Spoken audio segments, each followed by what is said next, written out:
Hello అండి, మసాలా పొడి లేదు, అల్లం వెల్లుల్లి పేస్ట్ లేదు, టైము లేదు. 10 మినిట్స్లో tasty restaurant style fish curry వండుకోవాలి. ఎలాగా?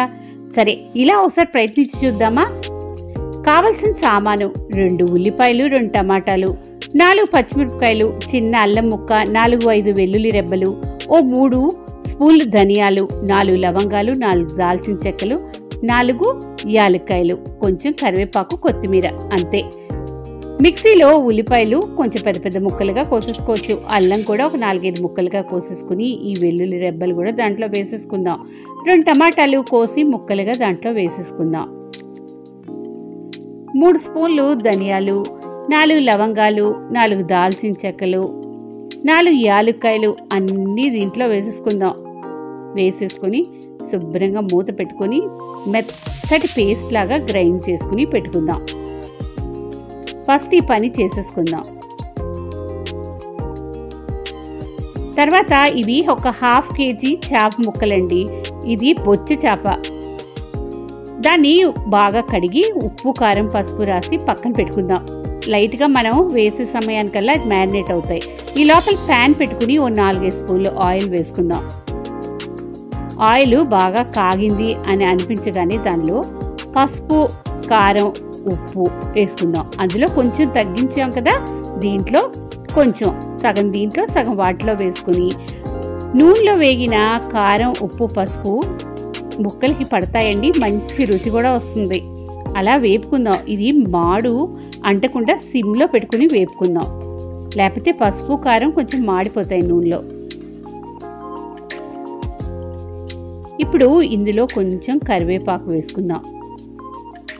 ఆ తర్వాత 4 పచ్చిమిరపకాయలని నిలువుగా చీల్చి ఉంచుకున్నాం కదా, అవి కూడా దీంట్లో వేసుకుని వేపుకుందాం.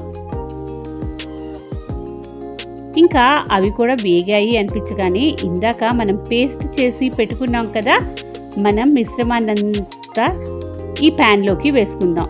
వేసుకుని బాగా కలపెడదాం. ఆ ఉప్పు, కారం, పసుపు నూనెలో ఉన్నది అంతా ఈ పేస్ట్కి బాగా మగ్గుతుంది.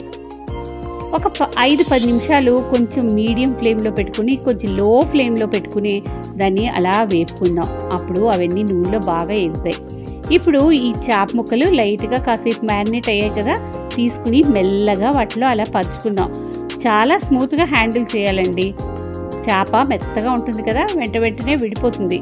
అందుకనే మెల్లగా చేసుకుని ఒక 5 నిమిషాలు ఆగి వాటిని మళ్ళీ అన్నిటినీ తిరగేద్దాం. ఇప్పుడు పై భాగంతో కూడా కొంచెం మసాలా పడతాయన్నమాట. ఇలా ఒక 5 నిమిషాలు పెట్టుకుందాం. కానీ మూత మాత్రం పెట్టకండి, మగ్గిపోయి ముక్క విడిపోతుంది. అలా ఒక 5-10 నిమిషాలు మీడియం ఫ్లేమ్లో అలా మగ్గనిద్దాం. ఇప్పుడు ఇందాక మిక్సీ జార్లో రుబ్బిన దగ్గర ఒక 1/2 గ్లాస్ నీళ్లు పోద్దాం. నీళ్లు మరీ ఎక్కువ పోయకూడదండి, జస్ట్ ముక్కలు మునిగే వరకు వేసుకుంటే సరిపోతుంది. ముక్కలు మునిగే వరకు వేసుకున్నాక నీళ్లు ఒక్కసారి చేప ముక్కల్ని కొంచెం అటు ఇటు తిరుపుదాం ఉందాం. ఇప్పుడు కొంచెం బాయిల్ అవుతుంది అనిపించినప్పుడు మనం మూత పెట్టుకుందాం. ఇప్పుడు కొంచెం సిమ్ టు మీడియం మధ్యలోనే ఉంచుకుందాం. మధ్యలో ఒక్కొక్కసారి మూత తీసి మెల్లగా కలపెడుతూ ఉండాలి. ఒకటే చేప ముక్కల మీద కలపకూడదండి, అవి ఫిష్లన్నీ విడిపోతాయి. అలా చేస్తే జాగ్రత్తగా హ్యాండిల్ చేయాలి. మెల్లగా వాటిని అటు ఇటు తిప్పుకోవాలి. ఇంకా మనకు కావాల్సిన కన్సిస్టెన్సీ దగ్గరికి వచ్చింది అని అనిపించగానే ఇంకొక 2 నిమిషాలు దింపుతామనగా కొత్తిమీర చల్లుకోవాలి. అంతేనండి. దీంతోనే మన 10 నిమిషాలు పావుగంట లోపలికల్లా మన restaurant style fish curry ready అయిపోయింది. ఎవరైనా గెస్ట్లు వచ్చారంటే ఇమీడియట్గా సర్వ్ చేయడానికి సూపర్ ఉంటుంది. టేస్ట్ కూడా అదిరిపోతుంది. ఈసారి ఒక్కసారి టేస్ట్ చేసి చూడండి, ఒకసారి ట్రై చేయండి, మీకే తెలుస్తుంది.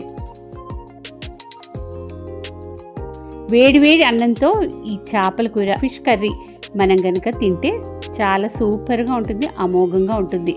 ఒక్కసారి ట్రై చేయండి.